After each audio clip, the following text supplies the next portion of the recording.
ইমান ধুনীয়া হৈ গ'ল। এতিয়া এইটো চুঙাজান আৰু নাওজানৰ পৰা অহা হাইৱেটো হয়।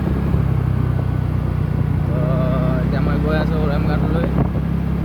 লগৰটো ঘৰত মাতিছিলে আলহী খাবলৈ, এনেকৈ এতিয়া গৈ আছোঁ। মানে কাপ ডাঙৰ বনাই দিছে নহয়। এতিয়া ইয়াত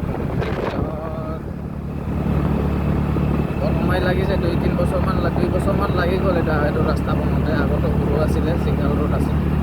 এতিয়া এই গছকেইটাও চাইডত কাটি গ'ল। এতিয়া মানে গছকেইটা ওলম ষ্টেপটো নাই, গাড়ীত লাগিবলৈ ভয় নাই। এতিয়া বৰ্তমান কি কম, এইটো জেগাৰ নামটো নাওজান পাবলৈ হৈ গ'ল। ডাঙৰ হাইৱে একদম 39 নিচিনা হৈ গ'ল। ধুনীয়া লাগিছে আৰু।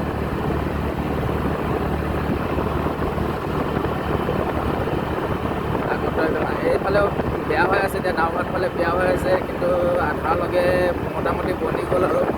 এতিয়াতো এইটো যিটো উৰামঘাটৰ পৰা আহিলে মানে নাওজান পাৰ হৈ 2 কিলোমিটাৰমান আগলৈকে বনিছে, আগফালে বনা নাই। কিন্তু যিমান দূৰ হ'লেও ইমান দূৰত বনিলে বহুত ভাল হৈছে আৰু গাড়ী চলাবলৈ ধৰক আগৰ নিচিনা নাই আৰু দুখ পাবলৈ নাই। সেইটো কাৰণে এতিয়া মই ভিডিঅ'টো অলপ বনাই লৈছোঁ। কেনেকৈ লাগিছে ৰাস্তাটো চাই মেলি কমেণ্ট কৰি দিব। বাই।